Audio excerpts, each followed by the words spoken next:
So hi guys, welcome to my channel. Big boss Marathi का बरं बघतो? कारण की आपल्याला दिवसात 24 तासातून 1 तास भेटो, 15 मिनिटं भेटो, अर्धा घंटा भेटो, जो बी टाइम भेटो, त्यावेळेस आपल्याला फक्त गॉसिप्स, मटेरियल, वांग्याचा रस्सा, कोंबड्याची भात, मटणाचा रस्सा किंवा तडका पाहायची इच्छा होते. आणि त्याच कारणामुळे आपण मराठी बिग बॉस बघतो, कारण की सर्व तडके त्या बिग बॉस मराठी शोमध्ये भेटतात. आणि त्याच कारणाने मी सुद्धा तो बिग बॉस मराठी बघते. आणि तुम्हाला वाटत असणार का मी खूप मोठी पुस्तक आणि खूप मोठी पुस्तक घेऊन येईन आणि त्याच्यामध्ये पेनामध्ये लिहिलेलं असेल, की रुचितानं हाय म्हटलं, सागर कारंडेनं हाय म्हटलं, मग असं झालं, मग तसं झालं आणि मग तेच भूगोलाचे पुस्तक मी तुम्हाला वाचून दाखवणार. असं-असं झालं, असं-असं झालं, असं-असं झालं.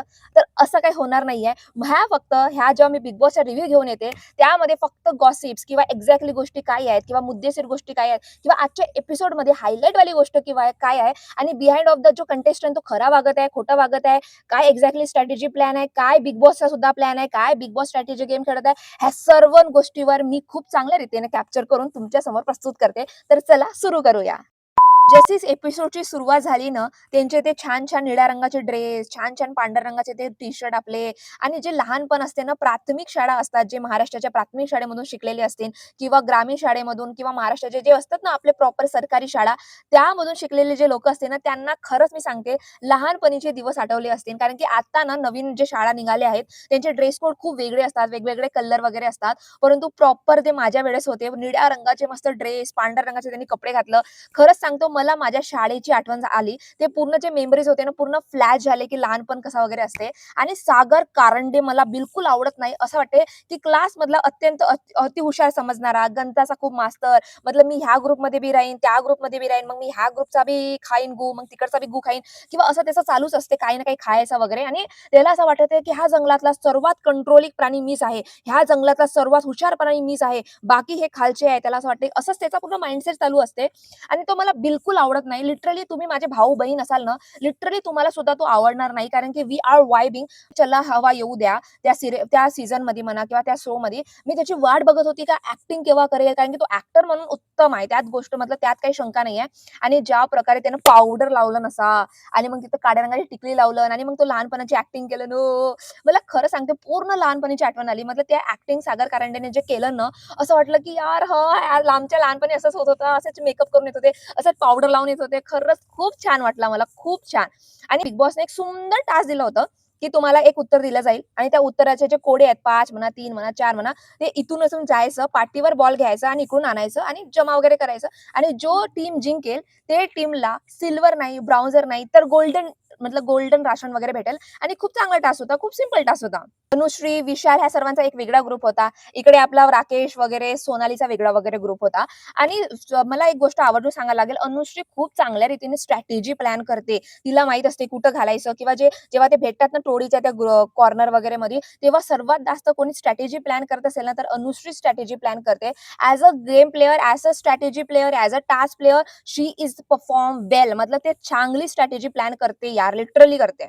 रुचिता आणि तन्वीची काहीतरी फिजिकल फाईट होते. एकामेकाला गुंडाळण्याचा प्रयत्न करतात, एकामेकाचा तो बॉल खेचण्याचा प्रयत्न करतात. असं काहीतरी त्यांचं चालू असते. परंतु मला सांगा ह्या सर्व गोष्टीमुळे रुचिता तन्वीला म्हणते, "तू फटफट्या तोंडाची दिसते किंवा तू खरकटल्या तोंडाची दिसतेस किंवा कशा तुझ्या खरकटल्या तोंड आहे, कसं काय आहे?"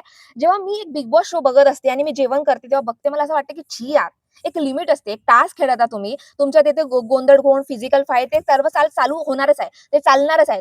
परंतु तुम्ही ते तन्वी तिला काही म्हणत नाहीये. काही तुम्हाला पर्सनल कोणाच्या तोंडावरून कोणाला फटफट्या म्हणणे, कोणाला फटफटीसारखा, कोणाला फाटल्या तोंडाचा म्हणणे, म्हणजे कुठले शब्द आणते, हे कोणत्या डिक्शनरीमधले शब्द आहेत, ते पण सोडा, हे गोष्ट सोडा. मला सांगा रुचिता कशा तोंडाची दिसते? तिचं तोंड कसं आहे? मतलब तुम्ही सांगा. तो तिच्या तोंड ॲक्चुअली खरकटल्या तोंडासारखा दिसते की नाही दिसते मला सांगा. तो असते ना आपला तो भांडे घासायच्या घरी बुचा असते, लोखंडाचा कसा सिल्व्हर कलरचा बुचा असते, त्याला घासू तो पूर्ण असा खराब असा वेगळासा फाटल्या तोंडाचा दिसते.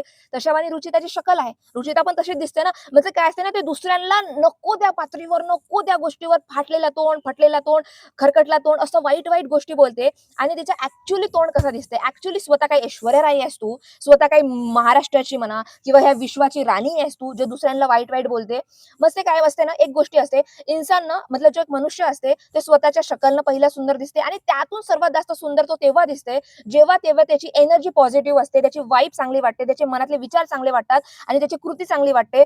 तेव्हा जो मनुष्य असते ना, तो आपल्याला चांगला वाटायला लागतो, भलेही त्याची शकल कशीही हो. आणि सर्वात इम्पोर्टंट हे आहे, की रुचिताची शकल तर मायनस आहे. परंतु तिच्या वागणूक म्हणा, तिची वाइब म्हणा, तिची निगेटिव्हिटी एवढी निगेटिव्ह आहे ना, तिच्यामुळे तिच्या पुरा ओरा म्हणा, तिची बॉडी लँग्वेज म्हणा, तिची शक्ल म्हणा, पूर्ण निगेटिव्ह झालेली आहे. तिच्यामुळे तिच्या थोपाड बघण्याची सुद्धा ॲज अ ऑडियन्स इच्छा होत नाही.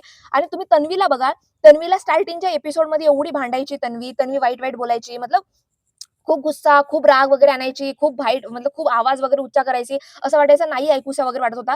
परंतु तुम्ही तन्वीला आता नोटीस कराल ना, तर तन्वीचं ऐकूसं वाटते. तन्वी खूप चांगल्यानं बोलते. जे मुद्देसूद असते ते बोलते. आपली खालची पातळी ते जात नाही किंवा आता चांगली नॉर्मल प्लेयरसारखी खेळते. मी म्हणते, की एखादा टास्क होत आहे त्याच्यामध्ये तुमची हक्काबुक्की म्हणा, तुमचा गोंधळ म्हणा, तुमच्या गुस्स्यामध्ये वाईट शब्द येणारच आहेत. पण कोणाला फिजिकली असं म्हणणे, की तुमचं तोंड फडफडल्यासारखं दिसते, "ए खरकट्या तोंडाची" अशी वगैरे तर तन्वी बोलत नाही. आणि तन्वी ह्याच्यामुळे जिंकते आणि तन्वी ह्याच्यामुळेच तिचा इमेज ना तन्वीचा इमेज अजून चांगला व्हायला लागलाय. आणि रुचिता तशीच वाईट बोलू स्वतःचा ओरा, स्वतःची निगेटिव्हिटी अजून पसरवत आहे. आणि तिला बघून ना माझा एवढा खून खोलते, असं वाटतं की नको दाखवा हिला, नको दाखवा, लिटरली पावाची इच्छा होत नाही तिला.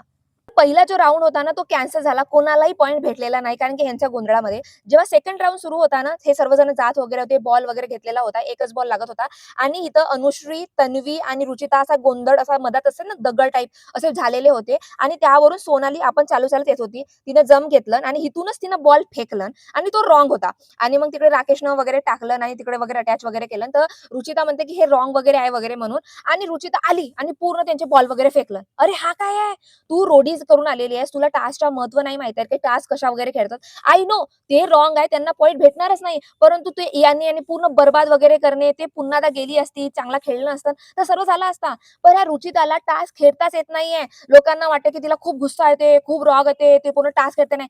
तिला फक्त माहीत आहे, की ह्या टास्कमध्ये बरबादी कशी करायची, टास्कमध्ये वाईटपणा कसा करायचा, मूर्खपणा कसा करायचा, तोंडाला वाईट-वाईट जे गोष्टी येईल ते कसं बोलायचं. कारण की ह्या सर्व गोष्टी बुडूनच तर फुटेज भेटते ना. आणि फुटेज माझ्या नावानेच तर कटल्या पाहिजे, प्रोमो माझ्या नावानेच तर कटल्या पाहिजे. हाच तिचा मुद्दा असते. आणि सेकंड राउंड सुद्धा असाच नासाळा झाला. आणि थर्ड राउंडमध्ये प्राजक्ता तन्वीला म्हणते, की आपण एकमेकांसाठी बायस राहून, आपण एकामेकाला एका दुसऱ्याला पॉइंट देऊन, कारण की पॉइंट दिला ना, तर तुम्हाला बी गोल्डन राशन भेटेल आणि आम्हाला बी गोल्डन राशन भेटेल. मला सांगा, बिग बॉस काय मूर्ख आहे का? जे तुम्हाला टास्क लिहून देते, जे तुम्हाला टास्क परफॉर्म करायला देते, जेवढी जे प्रॉपर्टी इन्व्हेस्ट करते, एवढं टास्क डिझाइन करते, तुम्हाला कपडे देते, कॉस्ट्यूम देते, टास्क पूर्ण एवढा परफॉर्म करते, पूर्ण एपिसोडमध्ये ते काय बिग बॉस मूर्ख आहे? तर मला सांगा ॲज अ कंटेस्टंट म्हणून मी दुसऱ्या पार्टीसोबत हा म्हणत आहे, की आपण एकामेकाला कन्व्हिन्स करून एकामेकाला काही चुकीचं असलं ना तरी हो म्हणून टाकून आणि आपण पुढचा जो राउंड आहे ना आपल्याला गोल्डन भेटेल. मग आम्ही काय बघत आहोत? आम्ही तर मग स्क्रिप्टेड शो बघत आहोत ना. कारण की स्क्रिप्टेड शो बघल्यासारखंच वाटत आहे. आता बिग बॉस भलेही स्क्रिप्टेड ना करत आहोत, पण as a audience, as a contestant तुम्ही तर स्क्रिप्टेड बनवता, की एकामेकाला वोट देऊ. मग आम्ही कशाला इंटरेस्ट दाखवून तो गेम बघण्याला किंवा ज्यांनी जे लोकं डिझाइन केलेले आहेत, ज्यांनी लोकांनी कपडे घातलेले आहेत, मग आम्ही कशाला बघू? मतलब काही पण मूर्खपणा. आणि परंतु तन्वीचा मग तसा वगैरे त्यांचा टास्क झाला, थर्ड टास्क बी झाला आणि थर्ड टास्कमध्ये राकेश गेला आणि राकेशनं पूर्ण उद्धष्ट वगैरे करून टाकलं वगैरे त्या सर्व गोष्टी. आणि हा रोशन दादा आणि विशाल असा बघतच बसला. मला समजत नाही हा रोशन दादाचा एक काम होता प्रोटेक्ट करणे आणि अनुश्री सुद्धा हा पॉइंट उचलला होता, की रोशन दादा तू तिथं काय होतास थर्ड राउंडमध्ये? थर्ड राउंडमध्ये तुला प्रोटेक्ट करायला पाहिजे होता. काहीतरी केलं असतात. परंतु आपला रोशनला माहिती आहे, की तो नॉमिनेट आहे. हा एक टास्क आहे प्रोटेक्ट करायचा आणि तो खेळला असता तर दिसला असता आणि दिसला असता तर वोट केला असता आणि वोट केला असता तर वाचला असता. एवढं सर्व झालं असतं ना भाई. परंतु तो काहीच करत नाही. आपला उभा राहतो. Okay, okay, okay, okay. का बरं रोशन दादा? का बरं असं करतेस तू? आणि अशा रीतीने हा पूर्ण जो गोंधळ होता, जो पूर्ण टास्क होता, किचड-माचड करू पूर्ण नाशाडी ह्यांचे केला आणि एकही जणाला गोल्डन राशन टास्क भेटलेला नाहीये. सर्वांना ब्राउझर भेटला. खाली झोपायला लागणार आहे. सर्व गोष्टी झाला. हा मग मस्त सकाळी उठले, मस्त कुकडुकूसा गाणं वगैरे झाला आणि सर्वजण सकाळी-सकाळी मस्त आपले मस्ती, मजाक करत बसले होते. एका साइडला राखी बसलेली होती, एका साइडला तन्वी बसलेली होती आणि इकडे राकेश होता आणि दीपाली वगैरे होते. असंच कन्व्हर्सेशन चालू होता. लव्ह मॅरेज किंवा प्रेम अपहरण किंवा लव्ह अँगल किंवा वगैरे किंवा जेव्हा ह्यांचा डिस्कशन चालू होता, की आता हार्टब्रेक खूप असा खूप होते रे, मग हार्टब्रेकमधून निघणं किती मुश्किल असते वगैरे असं डिस्कशन चालू होता. त्यावर राखी तन्वीला म्हणते, की "तुझं तर आयुष्यभर चालू होता ना गं, काहीतरी तुझं आयुष्यभर चालू होता ना." त्यावर तन्वी खूप भडकते. आता पहा, एखाद्या गोष्टीला आता ती नवीन आलेली आहे, तिला नसेल माहीत किंवा तिला तिनं टोळीनं किंवा विशालनं काहीतरी वेगळं सांगितलं असेल. तू चांगल्या पद्धतीनं तिला समजवू शकत होतीस, की "राखी असं नाही आहे गं, असं काही वाईट वगैरे बोलूच नको आणि मी तुला आखरी वेळ सांगते, की असं काहीच नाहीये आणि याच्यापुढे हा टॉपिक आणूच नको." ठीक आहे? तर आपल्याला वाटलं असतं, की ओके, मतलब हा योग्य आहे, ठीक आहे, मतलब की अंडरस्टँडिंग वगैरे करणे. परंतु राखीने पहिल्यांदाच वेळी असे म्हटलं, थोडासा म्हटलं आणि हे फुटायला सुरुवात झाली. म्हटलं रडणं काय, माझे आई-वडील बघतात काय, माझे लफडे काय, मला लग्न करायचं आहे बाहेर जाऊन, मग हा करायचा. गो बाई, बाई, बाई. म्हटलं लिटरली असं वाटलं, की भाई आता तन्वीची इमेज चांगली व्हायला लागली. आता तन्वीनं असं दाखवते, की फोटेजसाठी करत आहे. अरे ओव्हर ड्रामा करत आहे. अरे ओव्हर ॲक्टिंग करत आहे. आता मला सांगा, हे तुमची आणि माझी खासची गोष्ट आहे. जेव्हा तन्वी सिगारेट रूममध्ये जाते, सिगारेट वगैरे पिते, त्याचं पर्सनल चॉईस. परंतु तेव्हा आई-वडील बघत नाही का? तेव्हा आई-वडील काळजी घेत नाही का? तेव्हा तुझा नवरा म्हणजे पती होणारा किंवा तुझं लग्न होणारा नवरा बघणार नाही का? किंवा पुढे जाऊन तुला तुझे मुलं होतील तेव्हा ते बघणार नाही का, की आपली आई कशी काय सिगारेट पीत होती वगैरे म्हणून, तर आपणही पियायचं वगैरे म्हणून. हे सर्व बघणार नाही का? ह्या सर्व गोष्टी सोडा.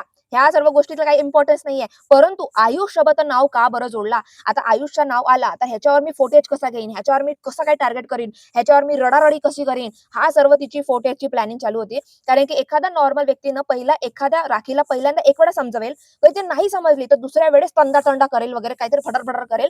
परंतु डायरेक्ट तिला अटॅक करणे हा असं वाटलं की फोटेजसाठी केलेला गेलाय. आणि जे आई-वडील बघतात माझे वगैरे जेव्हा सिगारेट पिते तेव्हा आई-वडील कुठे जातात गं, कुठे जातात का? तर हा सर्व चालू होता.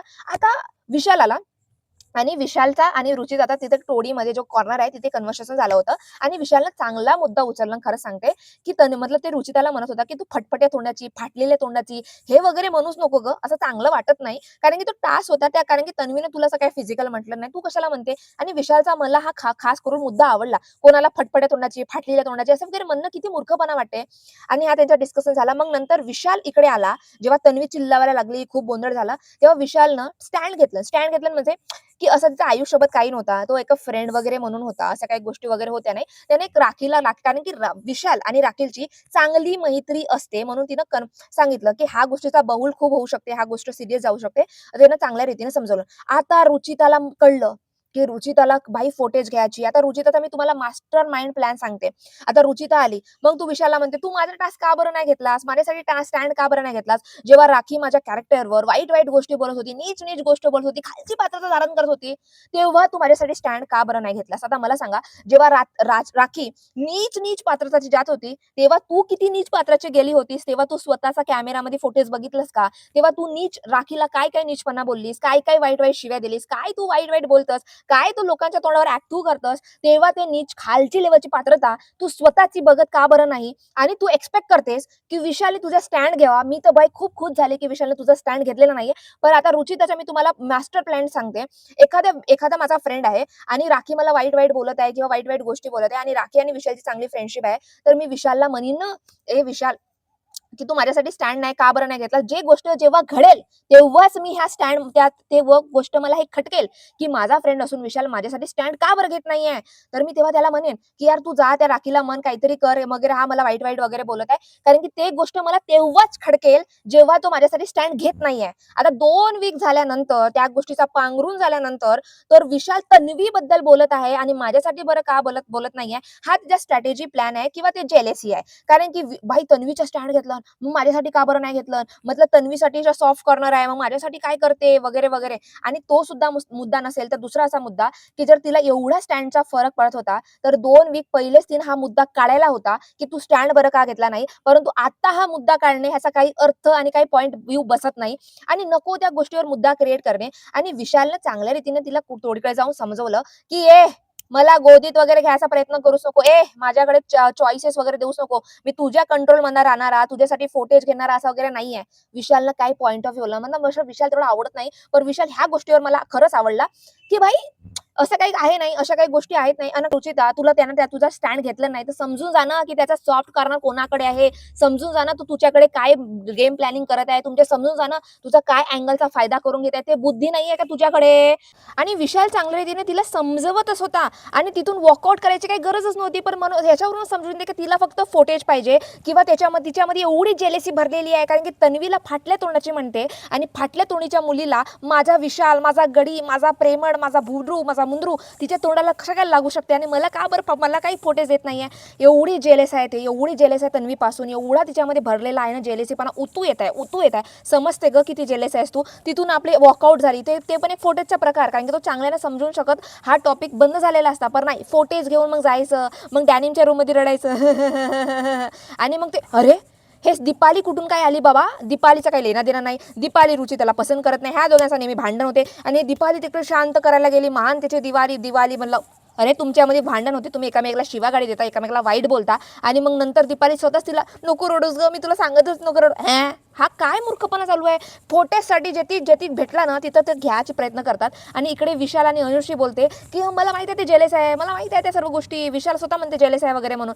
विशाल ज्या प्रकारे गेम खेळते ना, तो इकडचा पण खाते तिकडचा पण खाते आणि हे रुचिता तिला जेलेस पण होते आणि मग इकडे पण तिचा स्ट्रॅटेजी मास्टर माइंड किंवा तिच्यावर फोटेज करते. आणि तन्वीचा माहिती आहे, तन्वीचा की तन्वीचा हेच आहे की मला महान देवती बनायचं आहे, मी मुद्दे काढणार नाही, दुसरे मुद्दे काढतील तेव्हा मी स्वतःचा मुद्दा बनवणार आणि असा बनवणार की मुद्दे मुद्दे होणार.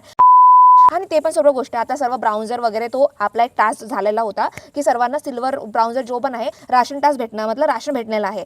आता तन्वी आली आणि तन्वीचा महान त्याची देवीचा पहा. आता मला सांगा 2 दिवस तिचे कॅप्टन्सीचे राहिले आहेत आणि कॅप्टन्सीला लोकांना गोल्डन राशन कार्ड म्हणू शकता किंवा गोल्डन जे सुविधा आहे ते भेटणे आहे किंवा ते भेटतात. आता हे महान त्याची देवी की नाही मी सुद्धा सिल्वर वगैरे प्ले करणार. आता मला सांगा एवढी महान बनायची काय गरज आहे. तू बाकीचे एकच टॉयलेट आहेत, एकाच टॉयलेटमध्ये सर्वांना जायचं आहे, एकाच टॉयलेट मिरर यूज करायचं आहे. कॅप्टन्सीचा काय दर्जा आहे. 2 दिवस तुझ्यामध्ये कॅप्टन्सी भेटलेली आहे, तू कॅप्टन्सी सारखे वाग ना.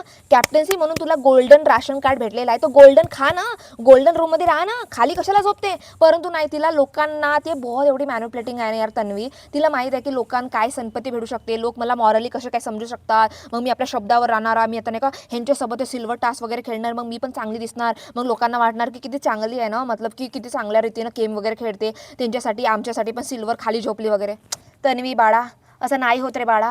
तन्वी काहीतरी समज रे बाळा. ते राखी तुला तुझे पाडे घेत आहे, तुझे धडे शिकवत आहे की इफ तू कॅप्टन आहेस तर तुझी ऑथॉरिटी आहे, तुझा हा चान्स आहे, तुझ्यामधला हा पॉवर आहे की तू ते गोल्डन टास्क यूज कर, तू बेडवर झोप, तू आराम कर, तू मजे कर, तू हे सर्व गोल. बाकीच्या एवढी महानता दाखवायची कोशिश करूच नको, कारण की एवढी महानता तुझ्यामध्ये राहिली असती तर ॲज अ ऑडियन्स म्हणून बघताना असं खोटरड वाटलं नसतं. असं वाटलं असतं हो की तन्वी खरंच प्रयत्न करत आहे, सिल्वर खरंच तिच्यामध्ये प्रेम आहे. परंतु एवढी प्रेमळ एवढी नाही आहेस. राखीने खरं सांगितलं की जर तू कॅप्टन आहेस तर तू त्या ऑथॉरिटी यूज कर ना. मग तू कॅप्टनचा काय मत आहे, कॅप्टन म्हणून काय आहेस तू, मग तुम्ही कॅप्टन म्हणून आम्ही तुझं काय ऐकून. बरोबरच आहे राखीचा यार, राखीकडून काहीतरी शिका यार. हा सर्व एपिसोडचा गोंधळ होता. तुमचे काय मत आहे ह्या सर्व गोष्टींवर, एक एक गोष्टींवर मला सांगा आणि खास करून रुचितासारख्या फाटलेल्या तोंडीचं तुमचं काय मत आहे मला नक्की सांगा. आणि please please subscribe to my channel.